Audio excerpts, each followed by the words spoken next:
Well,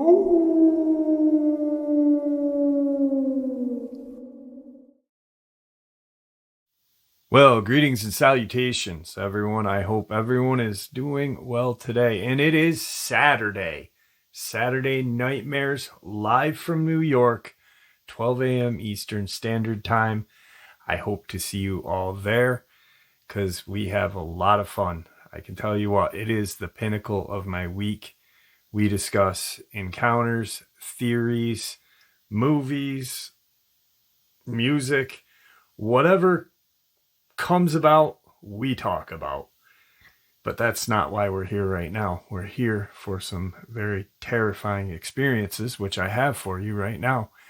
But before we do that, a couple links. As you all know, I rely on Patreon, PayPal, channel membership, and the merch to help the channel to continue to grow and go. Links to Patreon, PayPal, and channel membership is in the description below. Merch displayed directly under the video. Also, Dogman Frightening Encounters, Volume 1 through 3, the audiobook versions. They were written and researched by Tom Lyons, narrated and produced by me, Jeff Nadolny. Those audiobooks are available on Audible, Amazon, and iTunes, links to which are also in the description as well. And finally, last but definitely not least, if you'd really like to help support this channel to continue to grow and go, simply subscribe. It doesn't cost you a cent. Click that like button, takes half a second. If you don't want to miss out on any of the informative uploads I put out daily, click that bell icon. And folks, please leave a comment. Why? Well, because these things really do help this channel to continue to grow and go. And yes, folks, they do matter. Now, everyone, I have taken far too much of your time. Let's jump in to today's upload, shall we? This is a very terrifying incident that happened in the Smoky Mountains. During our honeymoon in the Smoky Mountains, my husband and I caught the attention of something unknown and terrifying for a very long week. I had never wanted to be married, neither had my husband. Then we met each other. We were engaged at 30 and 28 years old, and had a 2-year engagement. We wanted our wedding to symbolize our true soul bond, and decided to go completely non-traditional. His giant family wanted a white dress Catholic wedding, so we were at major odds with the family from day one. My fiancé and I began suffering from a huge run of exceptionally bad luck and some poltergeist activity at home. Nothing too major, so we brushed it off, except when we left the house once and came back to find a red clown nose sitting front and center on our bathroom sink. No one had keys to our place, and we did not own a clown nose. That one was freaky. When I told a friend something weird was going on, to the point I almost felt the wedding was cursed, he was trying to explain it away and said, "Watch, something's going to happen today while he's getting his tux, I'm telling you." I got one flabbergasted look before my fiancé immediately called to say there had been a freak accident in the parking lot while he was getting fitted for his tux, and someone had totaled the back end of his truck. That shut my friend right up. Another glitch was my refusal to have my father walk me down the aisle. I also refused a random stand-in for traditional steak. I asked my younger brother, and he said he would be honored. We had some problems. He had been clean for 7 years, and we had made up our differences. Losing our middle brother to a drunk driver had driven us apart for a while, but brought us back closer a little later down the road. Then, 40 days before my wedding, my brother unintentionally committed the S word in his mid-20s. My fiancé and I drove over 16 hours close to Point Pleasant, West Virginia to say our goodbyes. I knew my brother, and I knew he would not cross over easily with what he had done, especially with my wedding around the corner and me counting on him. This really bothered me. His viewing was closed to immediate family only. He was not embalmed due to a complete autopsy being required. He was covered in a handmade quilt to his chin. We were instructed not to touch him, although we ignored this.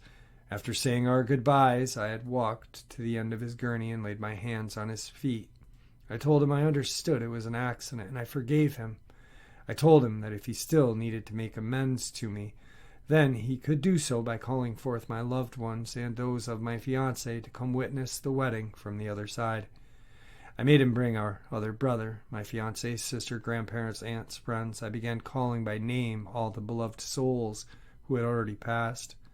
Do this, I told him, and there will be no debt between us, and you can rest in peace. The looks on my family's faces was priceless at this point, but I felt this was something I needed to offer. I had a pendant made when I returned to New Orleans. On it was my favorite picture of my two brothers. I wrapped this around my bouquet, and although it seemed to the wedding guests that I walked the aisle alone, I knew that both of my sweet brothers were right beside me in spirit, because they would never miss the wedding of their sister, especially with Hector, the S-word, actively dragging them across the veil to fulfill his last obligation to the living. My new husband, Eli, and I went to a rental cabin in Bluff Mountain, Tennessee for our honeymoon week. I don't want to name any specific cabin in case I'm not supposed to, but I will say it was very rocky with a raccoon theme. Bluff Mountain is in Pigeon Forge, outside of Gatlinburg in the Smoky Mountains. I was living in New Orleans and had brought a double handful of fresh-picked gardenia blossoms with me. It was a type of symbolic offering to the mountain for having us on such a special occasion. No rituals or anything. I simply arranged them on a wooden box with a fake bird and nest that was sitting on top of the railing of the cabin porch, and set up feelings of gratitude and joy. When we went out to eat and grabbed some groceries, upon arriving back at the cabin, the wooden bird box was smashed into a million pieces on the porch. It hit the ground hard to shatter so far and so thoroughly. I thought maybe a raccoon or a bear. Then I noticed that there were no flowers, maybe the wind. Leaves scattered all over the porch, just like when we had left, made me hesitate. Gardenias are not super light flowers. Definitely heavier than the leaves I had seen. More curious than anything, I looked all around the porch stairs and walkway. I shrugged it off until the next morning, when I went a little way down the driveway and picked some honeysuckle. About 20 feet from the porch, I glanced down to take a double take. There were my gardenias, all of them. They had been piled up and squished flat as crepes. There are no shoe prints, but it took more than one stop to flatten a pile like that. Unnerved, I walked away, wondering if the mountain didn't like my offering after all, and then I laughed at myself for the thought of it. Night 1. Eli wakes suddenly to what sounds like something big banging the support beams under the cabin. The cabin hangs off the side of a hill, so the front half is supported about 15 feet off the forest floor by giant wooden posts. They're being hit so hard that the mirror on the wall is vibrating, which, frankly, should be physically impossible for anyone to do. He says every time he started to drift back off, there was another bang. He gets up fully, and after one more cabin-shaking bang, he decides to wake me. Apparently, he was trying to see if I would wake up from the banging, so he would know it wasn't his dreaming.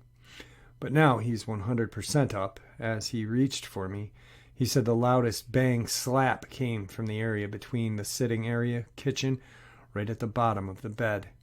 It was a one-room cabin.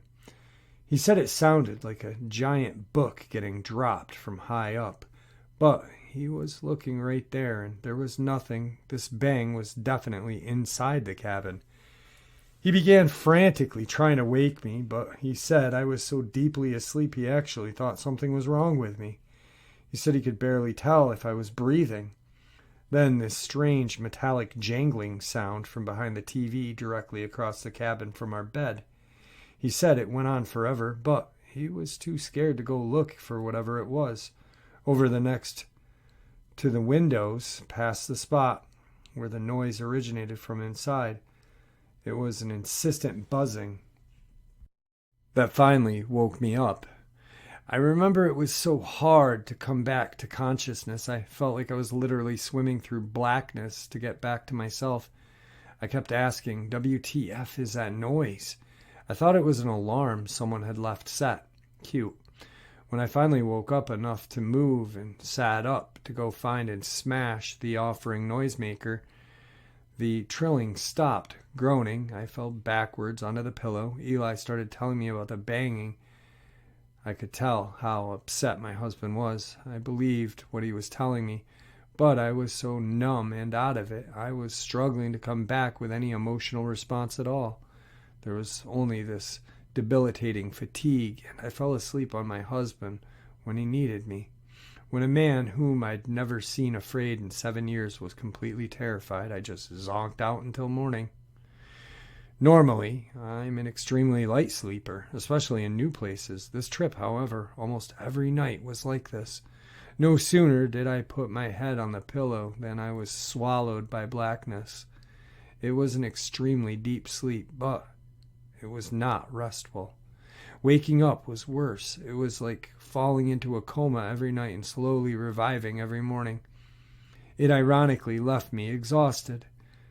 Day and night, too. While doing my makeup in the infamous shaking mirror the next morning, I was able to get the full story and talk to Eli about it logically. Maybe a bear was rubbing against the post. He says it was solid bangs like a huge fist. No way a bear. And what about the one from the center of the floor, on the inside? That reminded me of the stupid alarm. I told him that I was about to disable the thing. At the exact freaking second I mentioned it, that damn noise started blaring from behind the TV again. We both jumped like rabbits, laughed nervously. Hell, on the way to time it, I joked.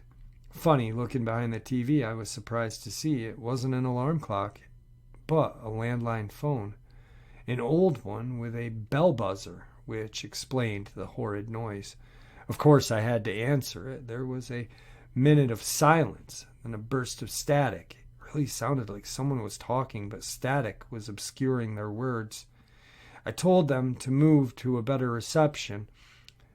Is this cabin management? The silence, garbled talk continued for a while before I hung up. I was amused, honestly, especially with the way Eli was gaping at me. When I hung up, he immediately unplugged the phone. Said management had both of our cells, so it was probably a prank call from someone who had stayed here before.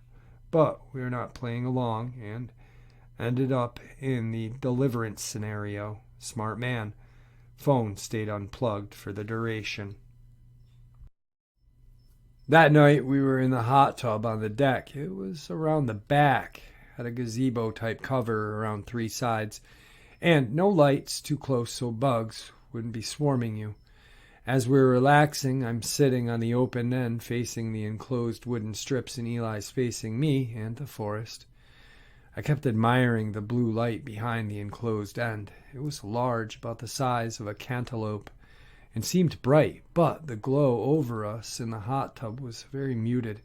I figured it must be an LED of some sort, but I had never seen a light that shade of blue anywhere. All the other lights in and around the cabin were bright and orangey, so I remember saying how it was sweet. They had went for a mood lighting for the hot tub. Eli both looked at it and commented on the light as well. When we decided to get out for the night, the light blinked on and off in what looked like a purposeful sequence before shining for a few more seconds and going dark. We commented that it was strange how the light burnt out like that, and how we were sad to lose our mood lighting. I decided to call the next morning for a bulb when I woke up. I first walked around to the rear of the cabin to see what type of pole or other fixture was the one we needed to be serviced. There was no pole, fixture, or any other light source behind the hot tub. No cables, no wires.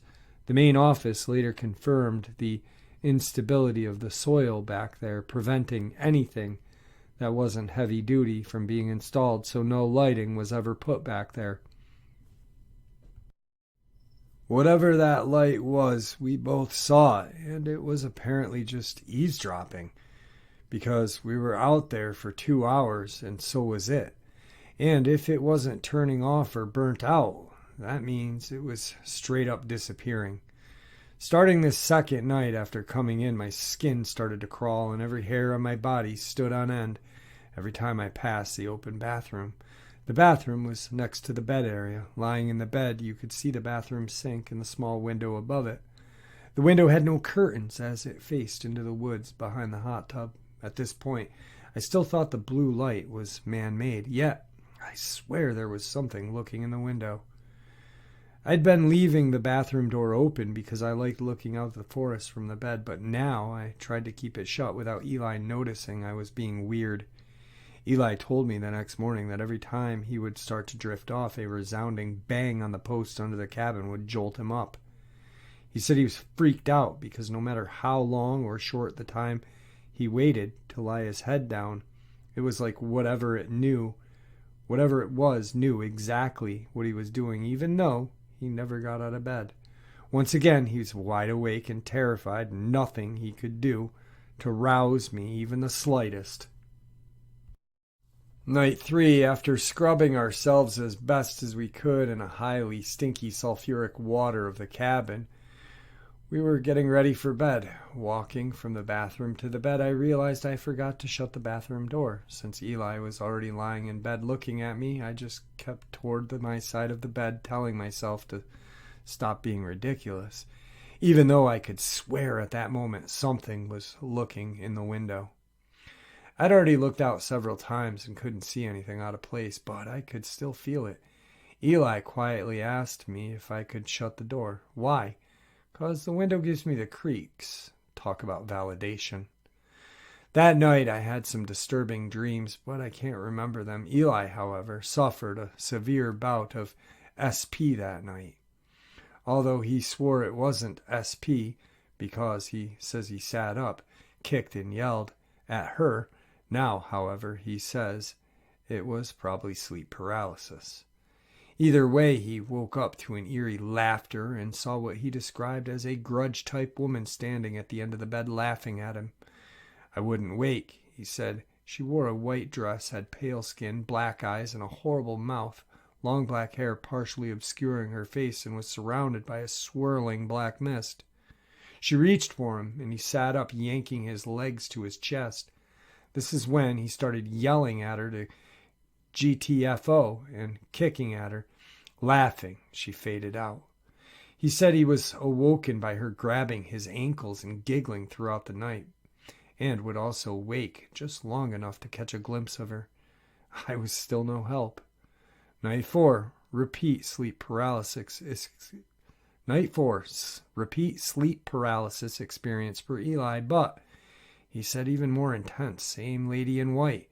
I had also realized a trinket I had brought for luck and put on the shelf next to my side of the bed was missing. It was a tiny cabin. We tore it apart looking for it for the next 2 days, but I never seen it again. It was worthless except for personal reasons, and no valuables were missing, so I don't think someone came in and snagged it.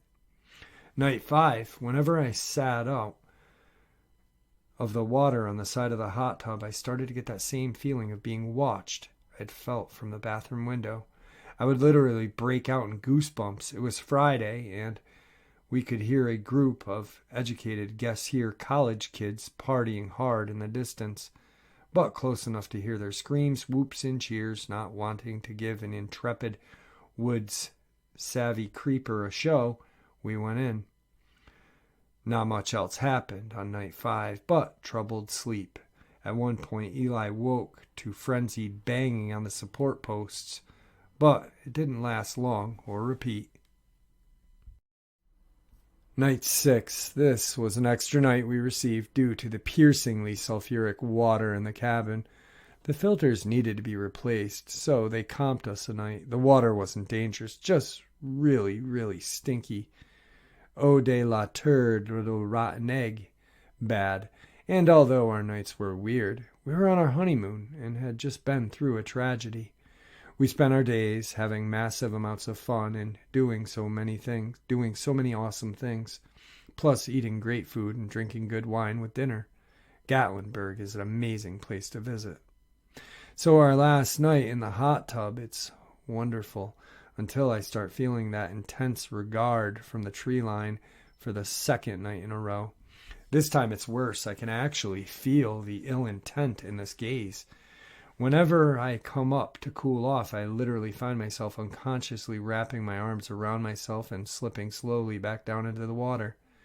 I remind my new husband how many years he's known me and ask how many times he has known me to be scared or paranoid. I tell him there is absolutely something aggressive in the tree line looking at me, and it is not a college kid. We can hear them again tonight. He scoots over and I move to the covered end with him. Within 5 minutes of moving, we hear a tremendous crashing from the brush behind us, and then something big stomping around directly below us. This is followed a few seconds later by more crashing and a second pair of footsteps stomping around.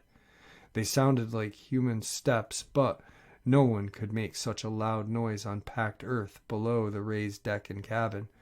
We jumped up and booked it inside, soaking wet. Eli says that night was the worst for the banging. He said there was banging on at least 3 widely separated posts, and it went on all night. He said when they did let him sleep, the woman would come. I slept like the dead, unresponsive, and everything. Morning of day 7.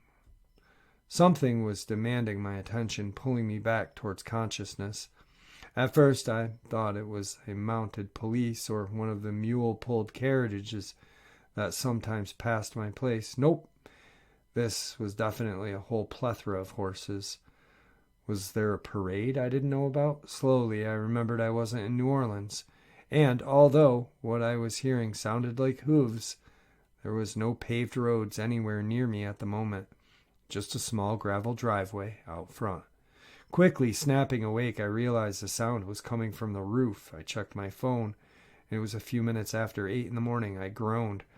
Why the hell would nobody tell the roofers that the cabin was booked until 11 in the morning? I looked over at Eli. He was pale and breathing very slowly. I half-heartedly poked him a few times, but he was out. Ruefully, I thought of all he had been dealing with while I slept as deeply as he seemed to be now and left him alone. I'd been with him nearly a decade at this point, and he had never spoken of things like this before. Whatever had been going on, he deserved sleep. At least it was roofers in the sunny morning and not some weird crap at 4 in the morning.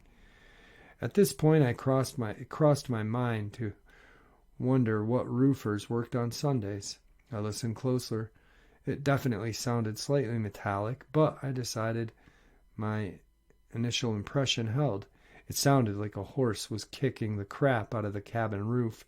Well, what the heck do I know about roofing equipment anyway? I'd have to ask them to stop until we checked out. I pulled back the covers, swung my legs off the bed. The instant my feet touched the floor, the pounding on the roof stopped dead, and the handle to the door, which was 3 to 4 steps in front of me, started jiggling violently. 2 things. There was no pause between the noises. They went from on the roof slightly towards the opposite side of the cabin above where Eli was sleeping to the doorknob in front of me without time delay. Also, the top half of the door was glass with a sheer curtain which the sun was shining directly through. I could plainly see that no one was near the door. Yet I could also see the handle rattling wildly.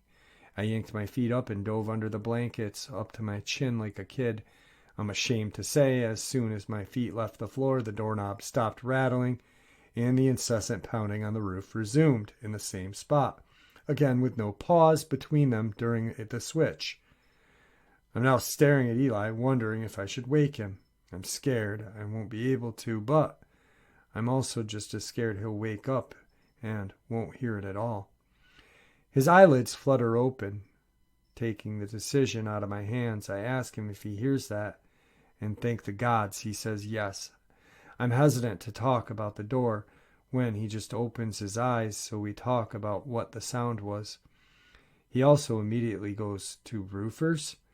I ask if that sounds like a hammer to him. He says no. We agree that it does sound like hooves or something slightly softer on metal. This whole time I realized we'd automatically been whispering, and this pounding just keeps going on and on. Looking around the cabin, we see the mirror shaking, glass in the kitchen area rattling, the cabinets quaking.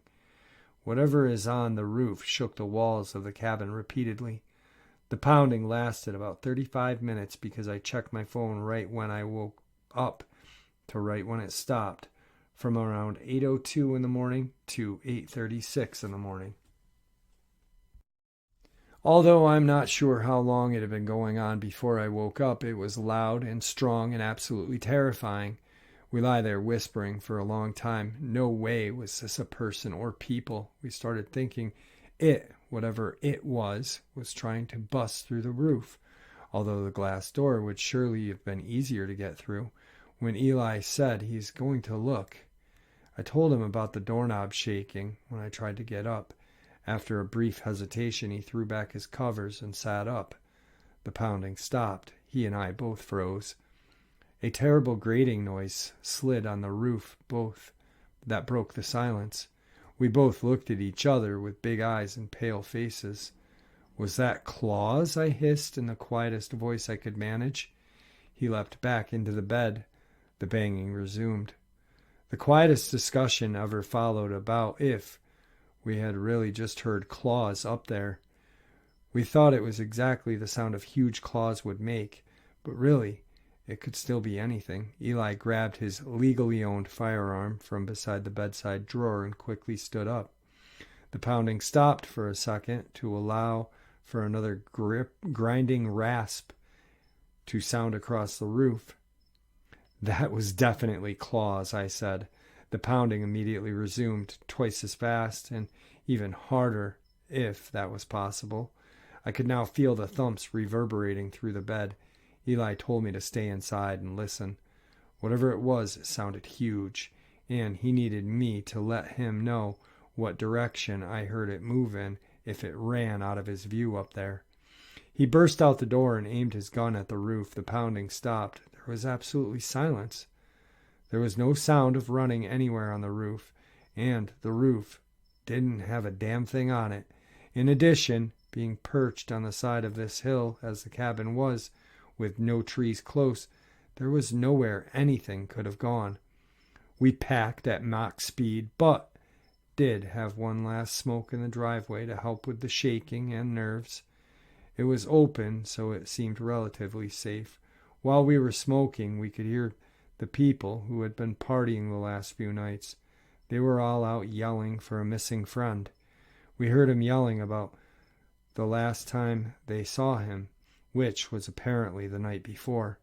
We could hear their panic as they screamed his name over and over. Eli and I tried to find the group to help look and ask if they had seen or heard anything weird. However, the winding one-way dirt roads were confusing. We ended up getting lost. We actually think they may have been locals, and we couldn't get to them because we were on rental cabin roads, which did not connect to the local roads' driveways for obvious reasons. I really hope they found him passed out drunk in a brush somewhere, and regret not being able to locate them to help them look. I have no idea what this was. Nearly every major paranormal MO showed up. From orbs, weird calls, poltergeist activity, to cryptid-type goings-on, a lady in white. Yet, it all really did seem like one thing in different outfits, if you will. After coming home, we had no more weird activity at the time.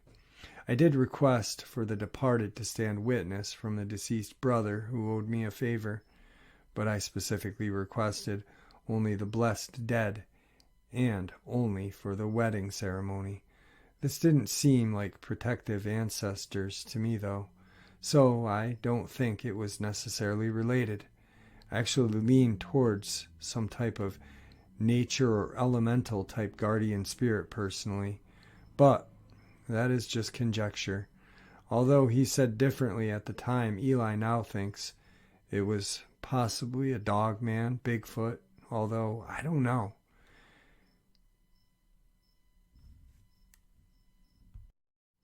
Here's a couple of updates. As for the knocking on the posts under the cabin, which was the main activity, my husband was hoping it was a cryptid Bigfoot Dogman, and he was super excited about it, even though it freaked him out. As soon as we decided on our destination, he binge-watched anything about cryptids he could find, claiming the Smokies were full of strange reports. He was really hoping for a sighting. No, he did not scream or knock on trees, LOL. For the other, our policy for paranormal type activity is to try to logically debunk it and or ignore it as much as possible, and to not let it affect us noticeably. One reason we unplug the phone. Usually this will cause it to stop when we don't give the desired reaction. This time it didn't work. My husband had his firearm next to us in the hot tub and next to the bed every night, but there was no angle in which to see under the deck from the side of the hot tub was on, and we did not go around the cabin to look under there, as that would have taken us much further from the doors and lights than we felt comfortable with. I was not entirely acting like myself. I thought most of what was going on was amusing when I normally a completely scaredy cat of anything paranormal happening. When the thing was on the roof, I found myself grinning and giggling a few times, but I always put it down as shock or adrenaline or something. Honestly, though, even though it sounded like something big was coming to eat us, I was more exhilarated and confused than scared. I was almost euphoric at times, like when it started scratching the roof. I thought my husband would think I was nuts, but he later said he could tell I was terrified, and sometimes people react oddly to extreme fear. I've always accepted this explanation. As for him, he was very quiet in general and secretive about his experiences, which is abnormal. Once we got home, he apologized and told me everything, and said he didn't really know why he held it back, except that he didn't want me to spend our honeymoon scared. I was a little angry, but I understood his reasoning. My family is originally from the Ohio River Valley, Ohio, West Virginia, and Kentucky, so I heard much of strange things growing up. I've called some family members and asked for old stories. This is how I learned about blue children of the Cherokee Mounds. No luck finding anything at all online about them. And elusive black panthers, known in paranormal circles as alien black cats, that my family swears are flesh and blood. Other than that, it's been hit or miss, mostly miss, with online searches. This area definitely needs more research. I've mostly read thousands of reviews from different cabins out there in Pigeon Forge, and only found one that complained about pounding on the side of the cabin, and they said more annoyed about it than concerned. We followed the news for Pigeon Forge and Gatlin online for months and never saw anything, hopefully. The guy who was missing had gotten drunk and slept in the brush or something. The agency said the cabin was privately owned and they would contact the owners with our concerns we had and get back to us. The owners were not interested in responding to our inquiry. They probably thought we were high or something. My great-grandfather saw a Dogman no more than 15 feet from him while taking a shortcut home through the woods from my great-uncle's house after dark. This was in West Virginia, turn of the century. He said he felt like he was being watched, turned around with his lantern held up. He stayed like that for a while because he knew there was something back there and he didn't want to put his back to it. He explained that after several minutes, a huge creature silently jumped from a tree and landed at the edge of his light. It had been following him. He said they just looked at each other for a couple of tense seconds before the creature turned and walked back the way it had come. My great-grandfather was visibly shaken, and he never walked home from his brother's farm again after dark. He's salt of the earth, a no-nonsense man. This was the only time anyone ever saw him truly scared. No one in my family has ever believed that this creature was anything but flesh and blood. The story is still told to the younger ones before they go exploring the mountainside to keep them aware of their surroundings. Everyone in that part of my family believes these creatures are native to the Appalachians. My family has heard screams for generations as well. Many of them can imitate it closely, that your hairs will literally stand on end from predator instinct. Everyone in the small community of Morganville took these creatures as fact of life in the area, and I can't see an entire town being mistaken or deluded about native wildlife that many had first-hand accounts with. I don't exactly know what species they are, but they are out there. Perhaps small remnant populations survived and different ecosystems up here have caused them to be melanistic as opposed to their southern relations. Just an interesting thing to think about. All right, guys. Wow. I always knew the Great Smokies was a horrifying place, but, every time I hear a new experience or experiences out of there, it just magnifies it so much more. I think a few of the very first encounters that I started to look into and research were actually from the Great Smoky region. Tennessee is a wild and crazy place, I can tell you that much. The forest there is something so different and so magical, but yet it's got a little bit of evil to it too, doesn't it? Anyway, guys, I hope you enjoyed this upload as much as I enjoyed sharing it with you. I'd like to thank you all for supporting the channel. Your support is what makes this channel continue to grow and go and what makes it so special. Please, everyone, stay safe, happy, healthy, and ever vigilant, keeping an eye on our children, our pets, our family, and friends. These creatures are real. They are out there, and they are dangerous. Share this information with the people you love and care about, and it may just help save their life someday. Until next time, never stop asking questions, never stop searching for answers, and God bless.